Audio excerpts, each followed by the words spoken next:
The Galactic Confederation stretched across 47 star systems, a magnificent tapestry of alien civilizations that had achieved what their ancestors once thought impossible: perfect peace. For 300 years, not a single act of war had stained the cosmic order. The Zephyrians had perfected diplomatic resolution through their crystalline thought networks. The Morthak had eliminated conflict with their advanced probability mathematics. The Velanathi had transcended aggression entirely through bioneural modification. And then there were the humans. Quiet, unremarkable, peaceful to the point of seeming broken. Captain Jackson Drake stood at the observation deck of the merchant vessel Endurance, watching the blue-green marble of Earth rotate slowly beneath them. His weathered hands, scarred from a lifetime of manual labor, pressed against the transparent aluminum viewing port. At 53, Drake had spent more years among the stars than on the world of his birth, yet something about seeing Earth always made his chest tighten with an emotion he couldn't quite name. "Another delegation ship just docked," announced his first officer, Lieutenant Commander Rachel Torres. Her voice carried the weary resignation that had become humanity's signature tune across the galaxy. "The Zephyrians want to discuss our concerning population growth rates again." Drake's jaw clenched. Concerning, as if humans reproducing at natural rates was somehow a threat to galactic stability. The aliens had learned to speak their concerns in diplomatic language, but the meaning was always the same. You breed too fast. You spread too far. You make us uncomfortable. "Tell them I'm not available," Drake muttered. "We've got cargo to deliver." Torres nodded, but her expression remained troubled. "Captain, the reports from the outer colonies." "I know." Drake's reflection in the viewing port looked older than his years. Gray touched his temples, and lines mapped the territory of too many hard decisions. "I've seen them. The reports. Always. The reports. Human colonies going silent. Entire settlements of 10,000 people simply vanishing. The Confederation's official position was stellar phenomena. Solar flares, asteroid impacts, equipment failures, natural disasters that left no survivors, no wreckage, no trace. But Drake had served in the Merchant Marine for 30 years. He knew the difference between natural disasters and something else entirely. The communication panel chimed with an incoming transmission. Pores activated it, and the translucent hologram of a Zephyrian delegate materialized before them. The being's crystalline features caught the light from Earth's surface, creating prismatic rainbows across its angular face. When it spoke, its voice harmonized with itself in ethereal chords that most species found beautiful. Most species. Not humans. "Captain Drake," the Zephyrian intoned, "I am Harmonist Zelthara of the Outer Rim Monitoring Division. We must speak regarding the Endurance's recent cargo manifests." Drake turned from the viewing port, his expression carefully neutral. 3 decades of dealing with alien bureaucracy had taught him the art of hiding his true thoughts. "What about them, Harmonist? You have been transporting unusual quantities of industrial fabrication equipment to human colonies. Metallurgy plants, advanced manufacturing systems. Such equipment serves no purpose for agricultural settlements. Agricultural settlements. The aliens had decided that was humanity's role in the galaxy. Farmers and laborers. Quiet, predictable. Harmless. The idea that humans might want to build something more substantial seemed to genuinely confuse them. "The colonies are expanding," Drake replied evenly. "Growing populations need infrastructure." Zelthara's crystalline head tilted at an angle that would have snapped a human neck. "Infrastructure for what purpose, Captain?" "The Confederation provides all necessary technology for member species. These fabrication systems, they are designed for military applications." The temperature in the observation deck seemed to drop 10 degrees. Torres shifted beside him, her hand unconsciously moving toward the sidearm that regulations required all merchant officers to carry, though none had been fired in anger for over 2 centuries. "Military applications." Drake's voice remained steady, but something cold had entered his eyes. "Harmonist, with respect, humanity hasn't engaged in warfare since joining the Confederation. We've been model citizens." "Yes," Zelthara agreed, though its harmonic voice carried an undertone that felt like suspicion wrapped in silk. "Model citizens. Perhaps too model." The connection terminated abruptly, leaving Drake and Torres staring at empty air. What did it mean by that? Torres asked quietly. Drake was silent for a long moment, watching Earth's rotation carry the Terminator line across continents his ancestors had called home. Somewhere down there in the sprawling cities and quiet towns, 3 billion humans lived their lives under the watchful eyes of alien observers. They worked jobs the aliens approved of. They reproduced at rates the aliens deemed acceptable. They spoke in voices the aliens found non-threatening. They had learned to be smaller than they were. I don't know, Drake lied. Because the truth was, he knew exactly what Selethera meant, and it terrified him more than he could admit. Across the galaxy, in the Zephyrian core worlds, harmonist Velgorth stood before the Crystalline Council in the Chamber of Eternal Resonance. The massive hall was carved from a single living crystal that sang with the harmonized thoughts of 1,000 Zephyrian minds. Each council member's consciousness flowed through the crystal matrix, creating a symphony of unified decision-making that had guided their species for millennia. But today, discord touched the perfect harmony. The humans concern me, Velgorth announced, its mental voice rippling through the crystal like a stone dropped in still water. Their behavior patterns have shifted. Elder Zixtara, oldest of the council and speaking voice for the collective consciousness, allowed itself to manifest physically. Its form was more angular than the younger Zephyrians, worn smooth by centuries of thought-singing. Elaborate harmonist. What behaviors? They watch us. Velgorth's crystalline features flickered with agitation. When they believe we are not observing, they watch us with eyes that calculate. As if they are measuring something. All species observe their environment.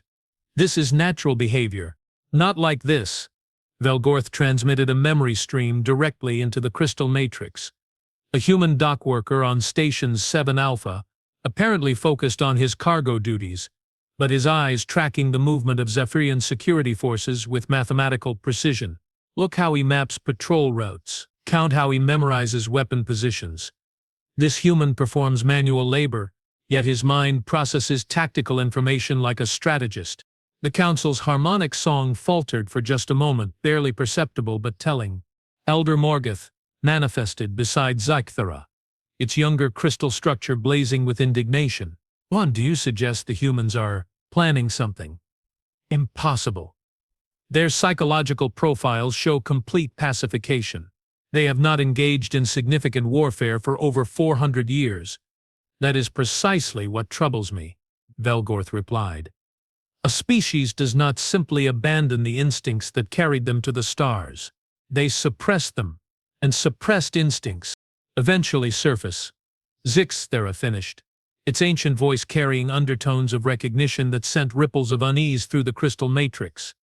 The council's song shifted, becoming more discordant as individual consciousness streams began pulling in different directions. Some voices called for increased surveillance. Others demanded direct intervention. A few suggested something that hadn't been spoken aloud in the Crystalline Council for 3 centuries. Preemptive action. There is another matter, Velgorth continued, transmitting a new data stream. The missing colonies. Solar phenomena? Morgoth responded immediately. The investigation reports were clear. The investigation reports were fabricated. Velgorth's statement cut through the harmonic song like a blade. I accessed the raw sensor data from our monitoring stations. No solar flares. No asteroid impacts. No equipment failures. The silence that followed was so complete that the crystal itself seemed to stop singing. Then what happened to them? Zixtara asked, though its harmonic undertones suggested it already suspected the answer. Velgorth transmitted the final piece of data, a brief sensor reading from the edge of human space, taken just before the monitoring station itself went offline. The energy signature was unlike anything in the Confederation's database. The pattern was complex, sophisticated, and utterly alien to the peaceful technologies humanity had shown the galaxy for centuries. I believe, Velgorth said slowly, that the humans have been preparing for something, and I believe they are now ready to begin. On the human colony world of New Geneva, in the Outer Rim territories, Dr. Elizabeth Cross stood in the observation tower of what the aliens believed to be an agricultural research facility. The tower provided a panoramic view of the colony's main settlement, clean, efficient buildings housing 40,000 colonists who the Confederation's records showed as farmers, miners, and support personnel. The records, like so much else, were carefully crafted lies. Cross was 58 years old, and she had spent the last 30 years of her life preparing for a war that most humans believed would never come. Her official title was Director of Agricultural Sciences. Her actual role was something that would have sent shockwaves through every alien government in the galaxy. Strategic Development Coordinator for humanity's long-term survival initiative. The fabrication plants are online, reported Colonel David Chen, entering the observation tower with the quiet efficiency that marked all the colony's agricultural supervisors. His coveralls bore the logo of the New Geneva Farming Cooperative. The reality was somewhat different. All of them? Cross asked, not turning from the viewing port. All 47. Across 16 different colonies. Chen's voice carried satisfaction mixed with something darker. The aliens have been so focused on our population growth, they never bothered to audit our industrial capacity. Cross smiled, but there was no warmth in it. Why would they? We're just farmers. The irony was perfect, really. For 3 centuries, humanity had played the role of grateful junior partners in galactic civilization. They had accepted relegation to agricultural and industrial labor. They had nodded politely when alien species explained how their aggressive tendencies made them unsuitable for positions of authority. They had built their colonies in remote systems where they wouldn't disturb more advanced civilization. And while the aliens congratulated themselves on their successful domestication of the dangerous humans, those humans had been busy. Building, planning, preparing. What's our current production capacity? Cross asked. Chen consulted his datapad, disguised to look like agricultural monitoring equipment. At current efficiency, we can outfit approximately 200,000 combat personnel with full military-grade equipment within 6 months. If we push to maximum production, we can outfit 500,000 within 3 months. Cross finished. Good. And the other phase? Phase 2 is proceeding ahead of schedule. The sleeper ships have been repositioned. Communication networks are established. When you give the word, we can coordinate simultaneous operations across all human territories. Cross finally turned from the viewing port, and Chen was struck by the transformation in her appearance. Lan was the mild-mannered scientist who gave tours to alien inspectors. In her place stood something harder, sharper, something that carried the weight of species survival on its shoulders. The aliens think they know us, she said quietly. They've studied our history, our psychology, our social structures. They believe they understand what makes humans dangerous. They don't? Chen asked, though he suspected he knew the answer. They understand human violence. They understand human aggression. They understand human warfare as it existed 400 years ago. Brutal, chaotic, destructive. Cross moved to a different viewing port, one that showed the colony's perimeter where the agricultural workers were tending to crops that would feed a population far larger than official records indicated. But they don't understand human evolution. Chen remained silent, knowing she was building towards something important. 400 years ago, we fought with passion, with rage, with desperation. Cross's voice took on an almost lecturing tone, as if she were addressing a classroom rather than a military briefing. We made war the way animals make war, with tooth and claw and primal fury. It was effective enough to conquer our own world, but it was limited. Limited how? Limited by emotion, by human psychology, by the fact that we could only sustain that level of intensity for brief periods before exhaustion set in. Cross touched a control panel, and the viewing port's display shifted to show orbital sensor readings of the surrounding star system. But 3 centuries of peace have given us something the aliens don't understand. We've learned to make war without passion, without rage, without any emotion at all. Her finger traced patterns on the display, shipping routes, patrol schedules, resource allocations. To an alien observer, it would look like routine colony management. To Chen, it looked like a strategic analysis of how to destroy everything within 50 light-years. We've become clinical, Cross continued. Methodical, patient. We've learned to plan conflicts not in terms of months or years, but in terms of decades and centuries. And we've learned to wage war not with the fury of desperate animals, but with the cold precision of thinking machines. The viewing port's display shifted again, showing the energy signatures of ships moving through nearby space, alien patrol vessels, maintaining their regular schedules with clockwork precision. "They're watching us," Chen observed. "They've always been watching us.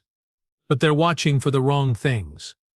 Cross's smile returned, and this time it carried a predatory edge that would have sent chills down any alien spine.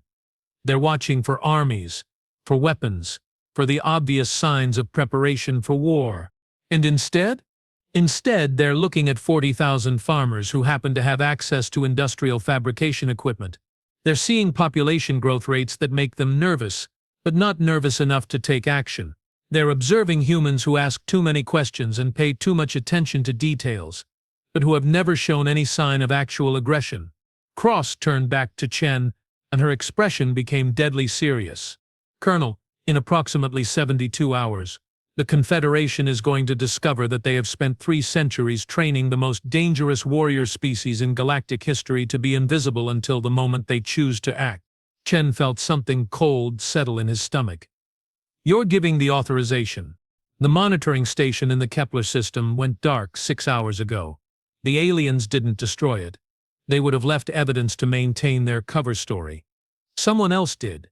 Someone who wanted to test our detection capabilities. The implications hit Chen like a physical blow.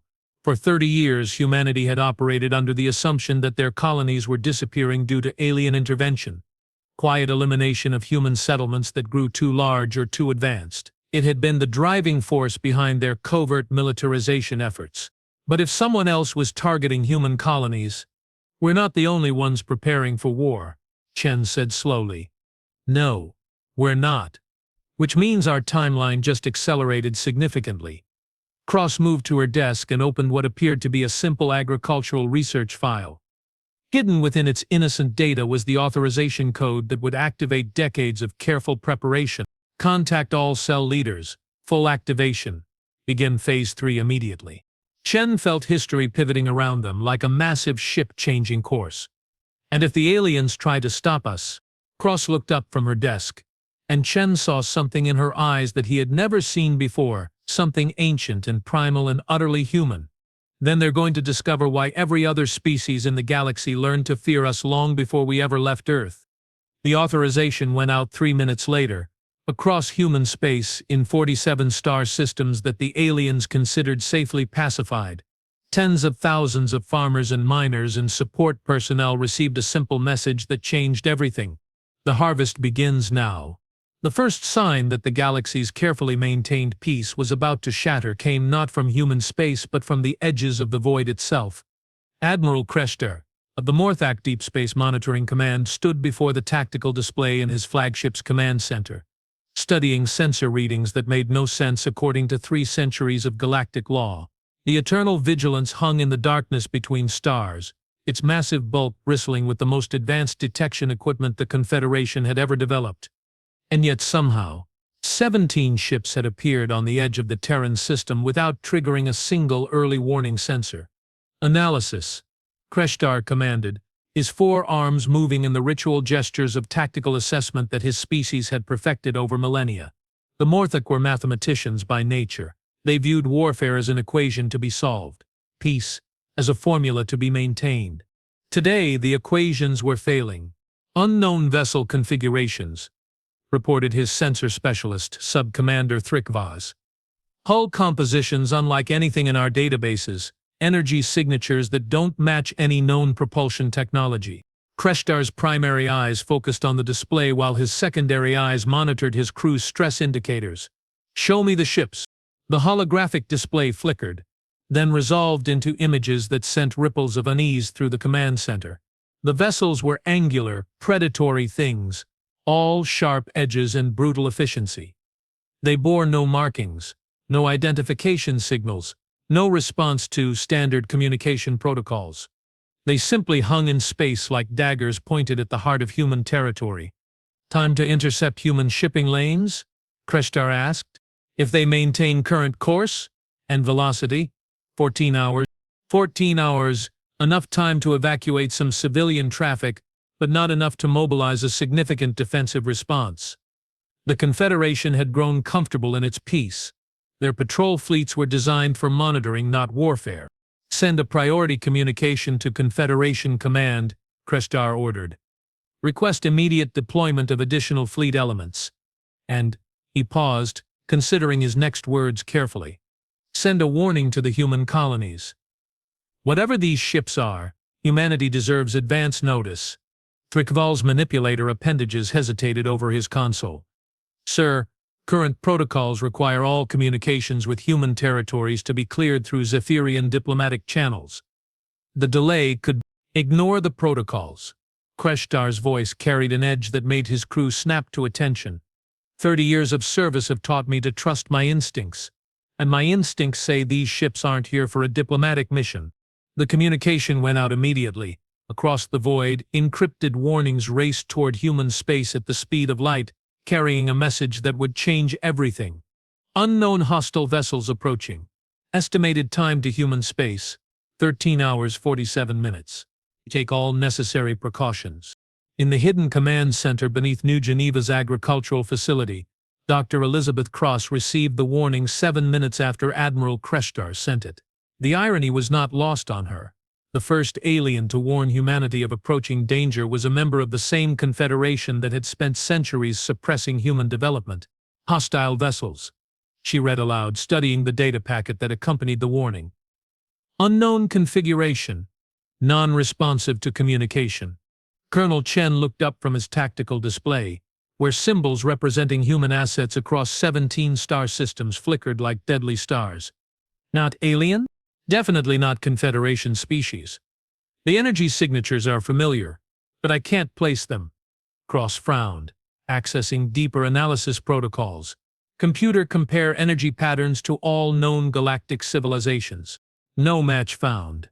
Compare to theoretical propulsion models. No match found. Compare to..."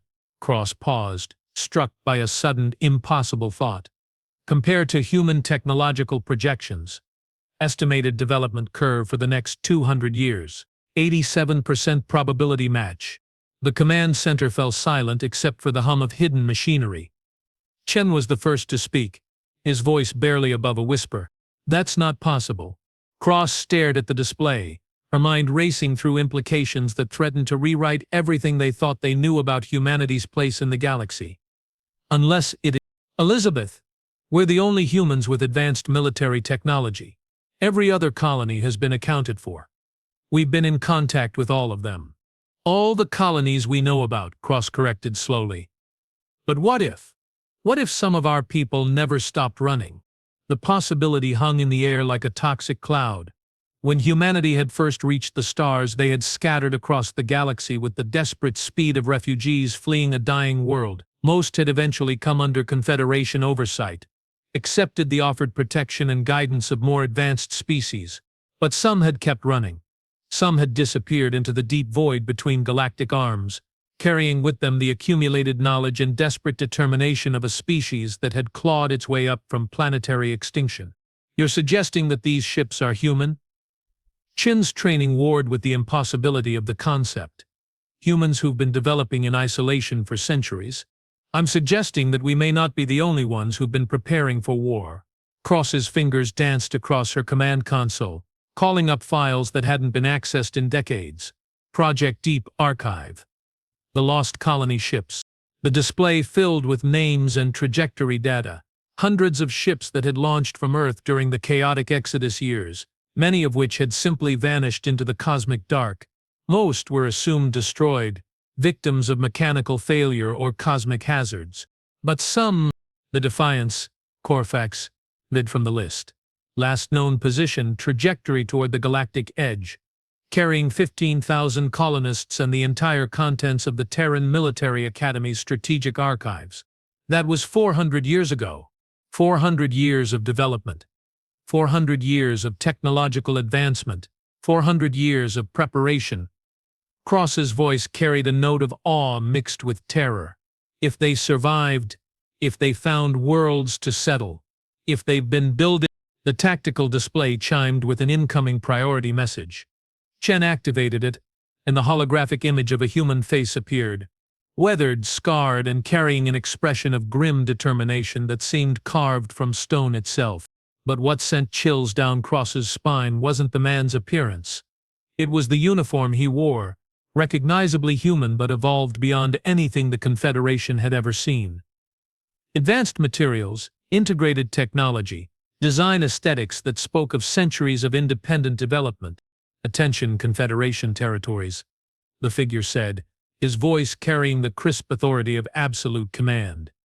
"This is Fleet Admiral Jackson Pierce of the Terran Remnant Fleet. We are returning to claim what was always ours." Cross felt the bottom drop out of her world. Pierce, that name. Commander Jackson Pierce. Chen read from the historical files. Executive Officer of the Defiance. Listed as missing and presumed dead 400 years ago. "Either he's found a way to live for 4 centuries, Cross said quietly, or that's his descendant. Either way," the holographic figure continued speaking, and his words sent ice through the veins of everyone listening. "For 400 years we have watched from the void as alien species neutered our people, as they broke our spirit and caged our potential, as they turned the children of Earth into grateful slaves who beg for permission to exist. No more. We return now with the full might of humanity unleashed. We carry with us the accumulated fury of 4 centuries of exile, the technological advancement of a species that never forgot what it meant to be apex predators, and the absolute certainty that the galaxy belongs to those strong enough to claim it." The message shifted to display fleet movements.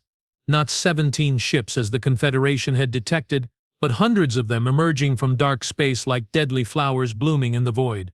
"To our enslaved brothers and sisters in Confederation space, rise. The time for hiding is over. The time for pretending to be weak is finished. To the alien species who believed they could domesticate humanity, you have made a grave error. You have given us 3 centuries to learn patience, to study your weaknesses, to plan your destruction with the cold precision of a species that has transcended the need for anger. The harvest begins now."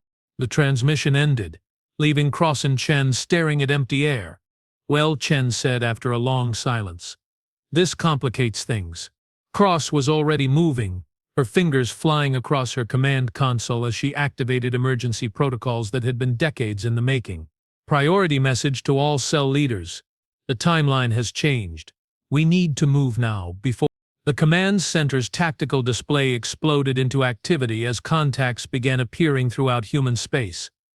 Not alien ships, these signatures were unmistakably human, but unlike anything the Confederation had ever encountered. "How many?" Cross asked, though she dreaded the answer. "Initial count over 800 vessels." Chen's voice was hollow with shock, and they're accelerating toward population centers. Cross felt history sliding out of control around her. Everything they had planned, everything they had prepared for, had just become irrelevant. The careful, methodical approach to human liberation that had taken decades to develop was about to be overshadowed by something far more dramatic. "Signal the fleet," she ordered. "All units, defensive positions, and get me a direct line to Admiral Creshter." "The Morthak commander? Why?" Cross looked at the tactical display, where human ships were bearing down on targets across 17 star systems.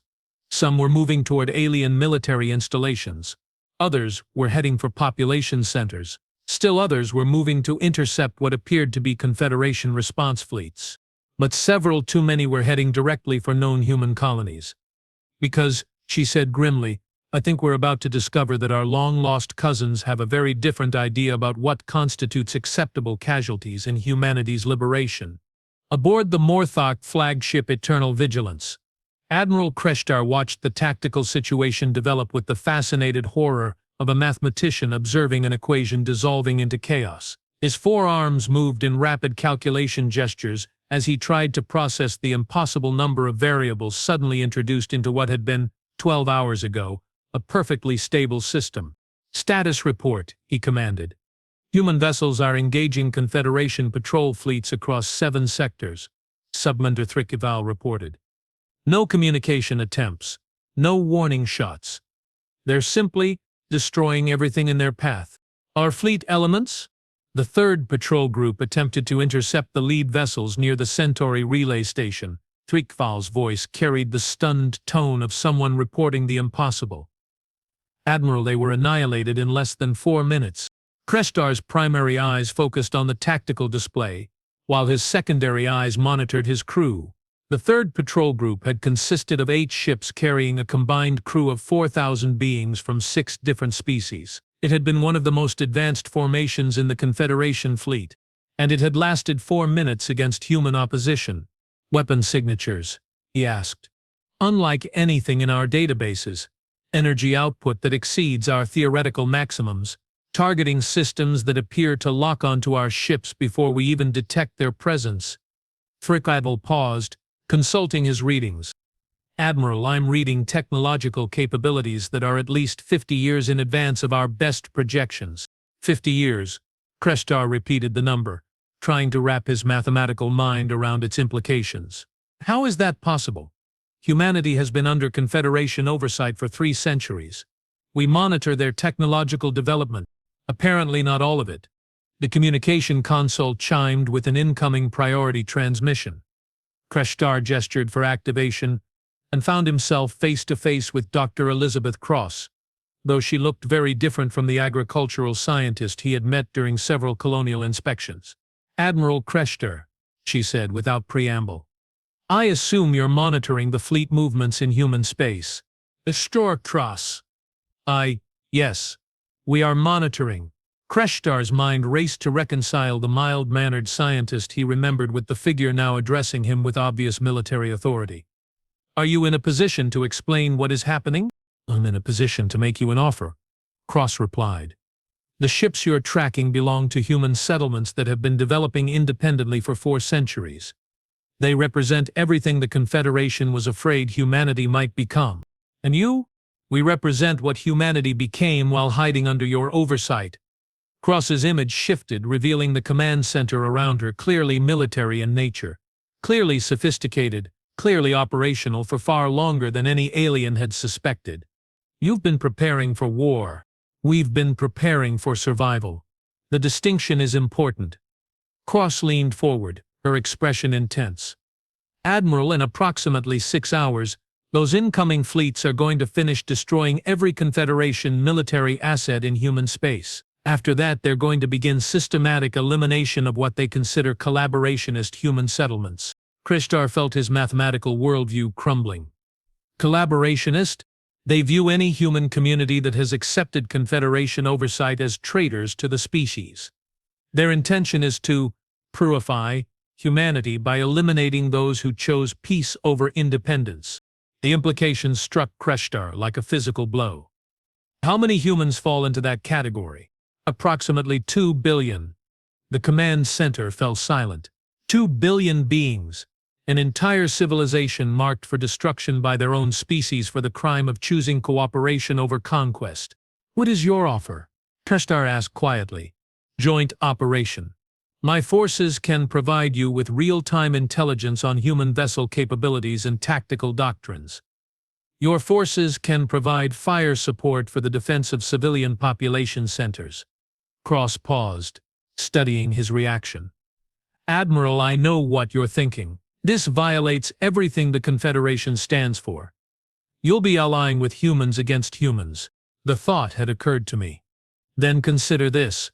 The remnant fleet represents what humanity becomes when it embraces its potential for destruction without restraint. We represent what humanity becomes when it learns to balance that potential with wisdom. Cross's voice carried a weight of conviction that resonated even across species lines. Your choice isn't between peace and war. War is already here. Your choice is between controlled warfare and absolute annihilation. Kreshtar's mathematical mind processed the variables with desperate speed. The Confederation had protocols for dealing with external threats, internal rebellions, even natural disasters. But they had no protocols for dealing with a species that had learned to wage war against itself with the cold efficiency of a precision instrument. What do you need? He asked. 48 hours. Enough time to evacuate civilian populations from the primary target zones. And, Cross hesitated for just a moment. Admiral, When this is over, the galaxy is going to be a very different place. The myth of human pacification is about to be shattered forever. Are you prepared for that? Kreshtar looked at his tactical display, where human ships were cutting through Confederation defenses like daggers through silk. In the span of 12 hours, 3 centuries of galactic peace had become a distant memory. Dr. Cross, he said slowly, I'm beginning to suspect that the myth was always just that, a myth. The question is, what we do now that the truth is revealed. Now, Cross replied, we discover whether the galaxy's deadliest warriors can learn to work together, or whether they'll simply destroy everything in their path. The alliance was formed 3 minutes later. Across human space, Morthak vessels began transmitting tactical coordinates to human agricultural facilities that were rapidly revealing themselves to be sophisticated military installations. And in the void between stars, the remnant fleet accelerated toward its targets with the inexorable momentum of destiny itself. The galaxy's long peace was ending. The real war was about to begin. The human colony of New Prosperity died at 0347 hours, Galactic Standard Time. Dr. Elizabeth Cross watched it happen from the command bridge of what had been until 6 hours ago an agricultural research station. The transformation had been remarkable, hidden panels sliding away to reveal military-grade sensors, false walls retracting to expose weapon systems that had been decades in development, and corridors that had seemed to lead to grain storage facilities opening to reveal launch bays filled with vessels that bore no resemblance to farming equipment. But all the preparation in the galaxy couldn't make watching 2 million humans die any easier. Remnant vessels achieved orbital position at 0345, reported Colonel Chen, his voice professionally calm despite the horror they were witnessing. Bombardment commenced immediately. No surrender demands. No evacuation warnings. Cross's hands gripped the command rail with enough force to leave marks in the metal. On the tactical display, New Prosperity's infrastructure dissolved under directed energy attacks of unprecedented intensity. Fusion plants, communication hubs, spaceports, everything that made human civilization possible simply erased. Casualties? She asked, though she dreaded the answer. Total. No survivors detected. 2 million people. Men, women, children who had committed no crime beyond accepting the protection and guidance of alien species, wiped out in less than 90 minutes by their own distant cousins. Admiral Kreshtar is requesting immediate conference, Chen continued. The Morthak fleet elements are struggling. Cross closed her eyes for a moment, centering herself with the discipline that had kept her sane through 30 years of preparation for this day. When she opened them again, the grief was still there, but it was contained, channeled into something harder and more focused. Put him through. The holographic image of the Morthak admiral materialized before her, and Cross was shocked by how much the alien had aged in the span of hours.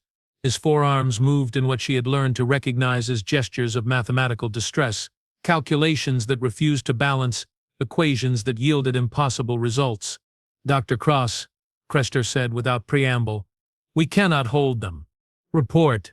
The remnant vessels are employing tactics and technologies that exceed our response capabilities. They appear to have complete intelligence on our fleet dispositions, weapon capabilities, and tactical doctrines. His secondary eyes flickered with something that might have been desperation. They are fighting us as if they have studied our every weakness for centuries. Cross felt a chill of recognition, because they have. Admiral, the original colony ships carried complete databases of Confederation military technology. They've had 400 years to analyze your capabilities and develop countermeasures. Then how do you don't? Cross's interruption carried the weight of absolute certainty. Your ships, your tactics, your strategic thinking, all of it is based on maintaining peace between species that agreed to coexist. The remnant fleet is designed for one purpose: the complete destruction of anything that stands between humanity and total galactic dominance. Kreshtar's mathematical gestures became more agitated. Then we are defeated. The Confederation is defeated, Cross corrected. But not necessarily the people you're trying to protect. She gestured to Chen, who activated a secondary display showing fleet movements across human space. But these weren't remnant vessels. The energy signatures were different. The tactical formations uniquely hybrid. Explanation? Kreshtar asked. My ships, Cross replied simply. 47 vessels built in secret over the past 30 years. They incorporate Confederation defensive technologies with human tactical innovation. Not as advanced as the remnant fleet, but designed specifically to counter their advantages. You have a fleet. The Morthak admiral's voice carried disbelief mixed with what might have been hope. I have the fleet I built to liberate humanity from Confederation oversight, Cross admitted. The irony is not lost on me that I'm now offering to use it to save the Confederation from humanity. The tactical display shifted, showing projected engagement zones where Cross's forces could intercept remnant vessels before they reached their next targets. The mathematics were brutally clear. Her ships could delay the destruction, perhaps save a few colonies, but they couldn't stop it. Unless, Admiral, I need you to do something that will violate every principle your species holds sacred. Kreshtar's primary eyes focused on her with laser intensity. Elaborate. I need you to give me command authority over all Confederation forces in human space. The silence that followed was so complete that Cross could hear the subtle harmonics of the station's artificial gravity generators. When Kreshtar finally spoke, his voice carried the weight of someone contemplating the end of everything he had ever believed. You're asking me to place alien military assets under human command, to trust the species we have spent centuries trying to contain with the power to destroy everything we have built. I'm asking you to trust the species you've spent centuries trying to understand with the power to save what can still be saved. Cross leaned forward, her expression intense.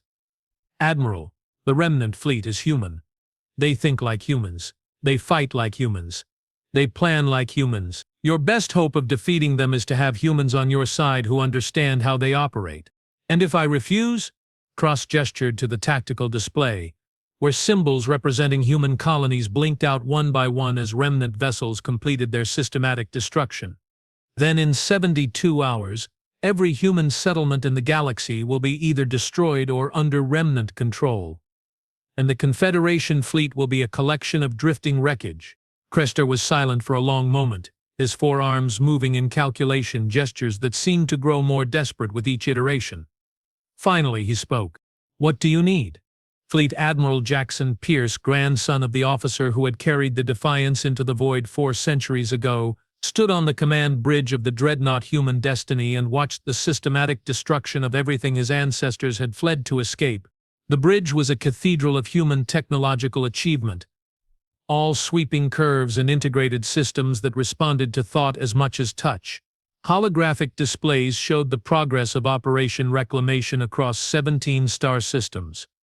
The methodical elimination of what Pierce's people called the broken colonies.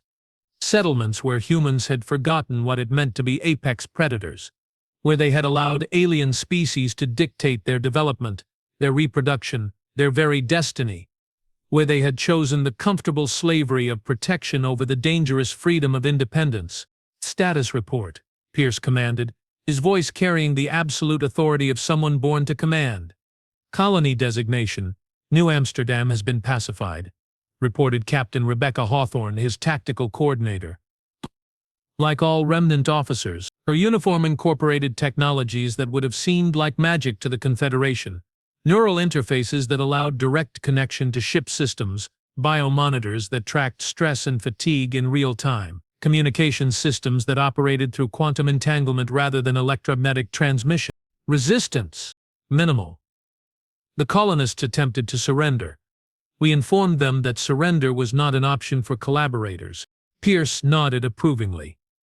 The broken colonies had lost more than just their independence during their centuries under alien oversight. They had lost the fundamental understanding that some conflicts could only be resolved through absolute victory or total defeat. Next target? New Geneva, population 40,000. Intelligence suggests they may have developed some defensive capabilities.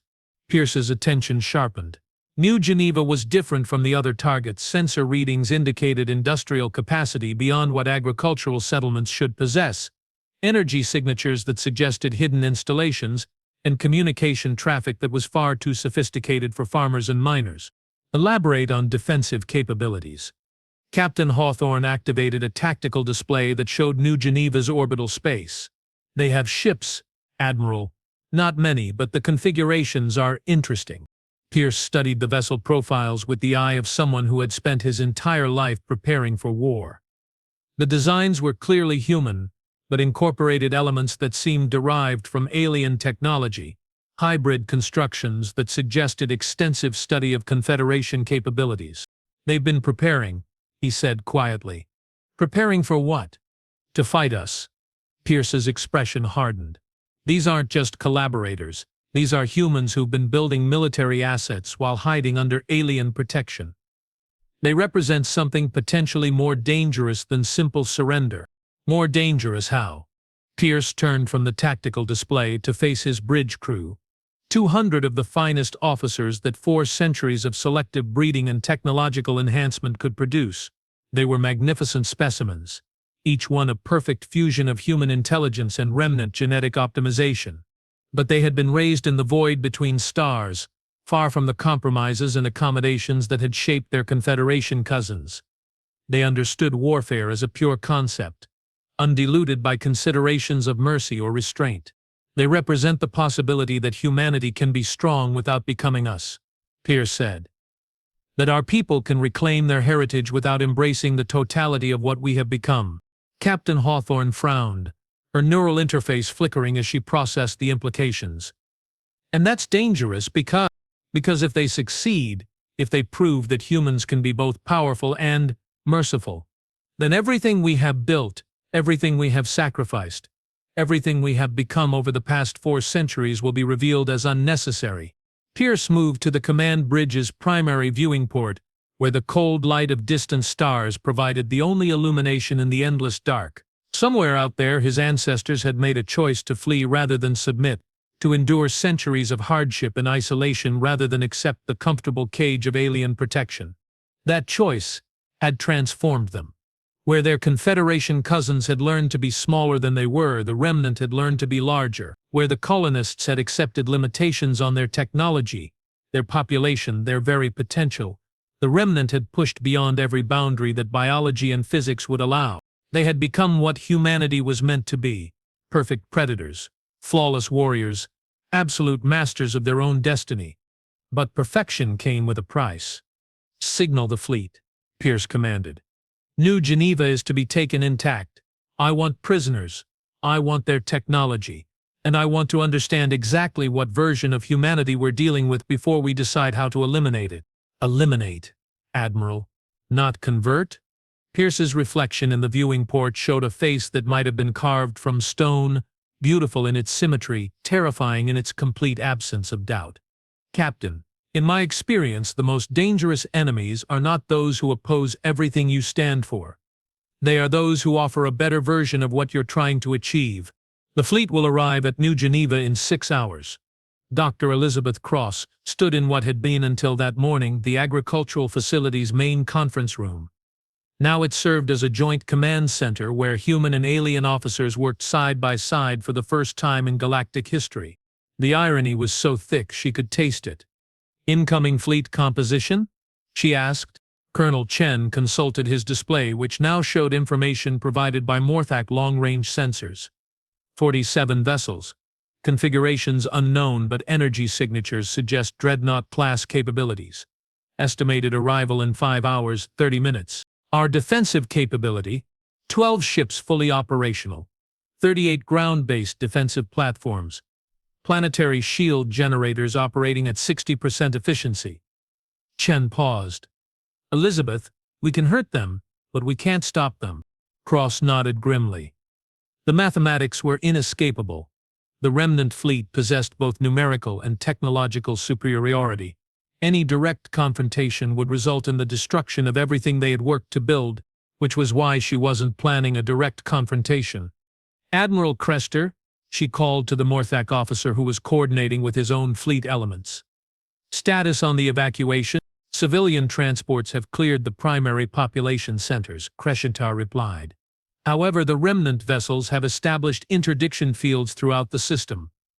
Our people are trapped until those ships are neutralized. Then we neutralize them." "How?" The question came from Commander Velthani, a Zephyrian officer whose crystalline features reflected the tension that filled the command center. "Our combined forces are outnumbered 4-1. Cross smiled.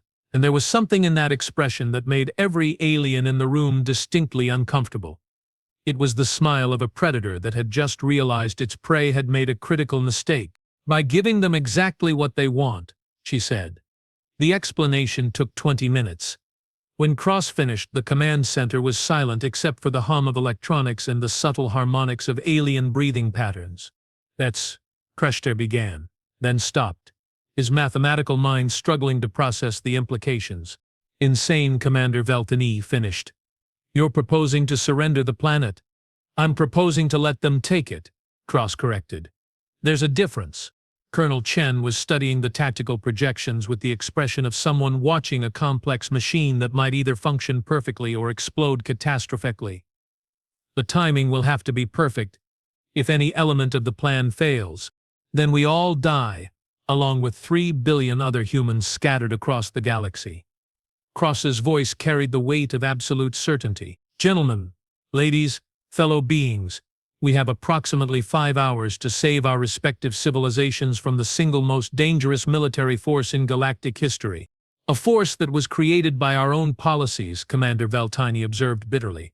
"Yes, the Confederation spent 3 centuries trying to prevent humanity from becoming what we feared they might become. Instead, we drove the most dangerous humans away from oversight and gave them 4 centuries to become something far worse." Cross moved to the primary tactical display where the approaching remnant fleet was represented by symbols that seemed to pulse with malevolent intent. "But we also created something else. We created humans who learned to think like other species, who developed the capacity for patience, for long-term planning, for cooperation across species lines.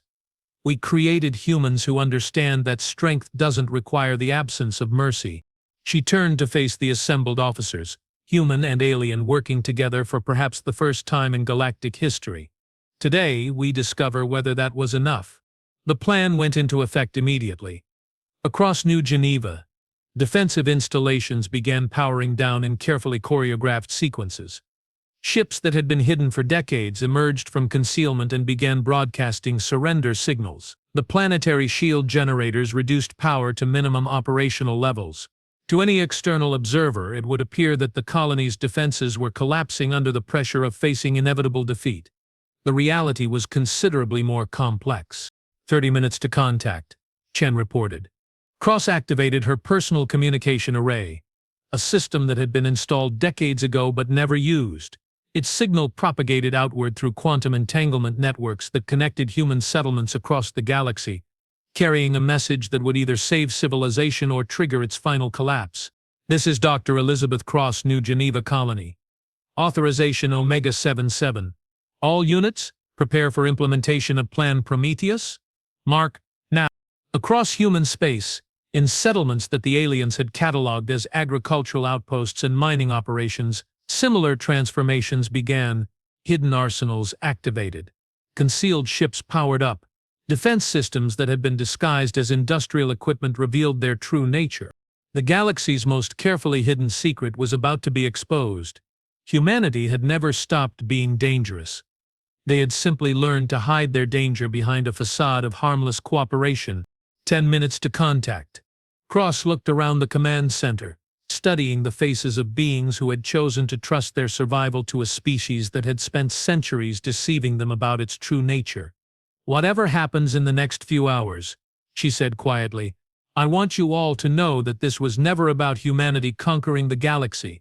It was about ensuring that everyone, human and alien alike, had the freedom to choose their own destiny. And if the remnant fleet disagrees with that philosophy," Admiral Crestra asked. Cross's smile returned, and this time it carried something that might have been hope mixed with absolute determination. "Then they're about to discover that 4 centuries of independent development weren't enough to prepare them for what happens when humanity finally stops pretending to be weak." The remnant fleet dropped out of hyperspace at the edge of the New Geneva system at exactly 1400 hours, Galactic Standard Time. 47 vessels of unprecedented destructive capability, moving with the coordinated precision of a species that had never learned to doubt its own superiority. They found a seemingly defenseless agricultural colony, whose resistance had collapsed before their overwhelming technological advantage. They also found the trap that would determine the future of galactic civilization. The final battle for humanity's soul was about to begin. Fleet Admiral Jackson Pierce studied the tactical display with the cold satisfaction of a hunter whose prey had finally stopped running. New Geneva hung before his fleet like a ripe fruit, its defenses down, its ships broadcasting surrender signals, its population huddled in obvious terror. It was exactly what he had expected from humans who had spent centuries learning to be victims. "All vessels report ready status," Captain Hawthorne announced from her position at the tactical station. "Boarding parties are prepared. Capture teams are standing by." Pierce nodded approvingly. Unlike the other broken colonies, New Geneva would not be simply destroyed. Its inhabitants had demonstrated enough initiative to develop hidden military assets that suggested they might possess information valuable to the remnant cause. Begin approach. Standard pacification protocol. I want minimal damage to infrastructure. We may have use for it. The fleet moved forward with the inexorable momentum of destiny itself. 47 vessels that represented the absolute pinnacle of human technological achievement, each one capable of reducing an entire star system to cosmic debris. They had traveled 400 years and 40,000 light-years to reclaim their birthright. Nothing in the galaxy could stop them now, which was why Pierce felt the first stirring of unease when his sensor operators began reporting anomalies. "Admiral," called Lieutenant Commander Sarah Torres from the sensor station.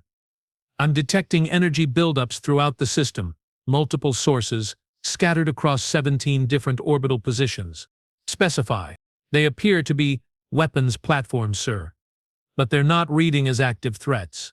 Power levels are minimal. Targeting systems are offline." Pierce frowned. Weapons platforms suggested more extensive preparation than intelligence had indicated. But inactive systems posed no immediate threat. It was possible the colonists had begun construction of defensive installations but lacked the time or resources to complete them. "Continue approach. Monitor for any changes in energy signatures." The fleet crossed the outer system boundary without incident. The weapons platforms remained inactive, their power levels so low they barely registered on passive sensors. It was almost as if they were deliberately trying to appear harmless. 15 minutes to orbital insertion, Captain Hawthorne reported. Pierce activated his personal communications system, intending to broadcast the traditional surrender demand to the planet below. It was a formality. The colonists had already indicated their willingness to submit, but protocol demanded that they be given one final opportunity to accept remnant authority voluntarily. The communication channel opened, and instead of the expected colonial governor or military commander, Pierce found himself face to face with a middle-aged human woman whose eyes held a depth of intelligence that immediately put him on alert. "Fleet Admiral Pierce," she said calmly, "I am Dr. Elizabeth Cross, Director of New Geneva Colony. We need to talk." Something in her tone, confident, unafraid, almost conversational, sent warning signals through Pierce's enhanced neural systems. This was not how defeated enemies typically addressed their conquerors. "Dr. Cross, you will prepare your population for immediate processing. Resistance is futile and will result in the total destruction of your settlement." "Actually," Cross replied, "I don't think it will." Before Pierce could respond, every sensor display on his bridge exploded into activity. The weapons platforms that had appeared inactive suddenly blazed with energy signatures that exceeded theoretical maximums. Hidden installations throughout the system revealed themselves, dropping stealth fields to expose defensive networks of staggering complexity. And from concealment positions that his sensors had somehow failed to detect, ships began emerging, hundreds of them bearing the combined signatures of human and alien technology. "What is this?" Pierce demanded, though part of his enhanced mind was already calculating the tactical implications with horrified fascination. "This," Cross replied, "is what happens when the galaxy's deadliest warrior learns to work with allies instead of against them." Pierce's tactical display updated with new contact information faster than his crew could process it. The numbers were impossible. More ships than the entire Confederation fleet. Energy outputs that suggested technological capabilities beyond anything in remnant databases. And coordination patterns that spoke of planning on a scale that defied comprehension. "Impossible," he breathed. "You couldn't have hidden this from our sensors." "We didn't hide it from your sensors," Cross corrected. "We hid it from your assumptions. You were looking for human military assets based on 400-year-old tactical doctrines. You weren't looking for human-alien hybrid technologies that never existed when your ancestors left Earth. Pierce felt the first crack appear in his absolute certainty.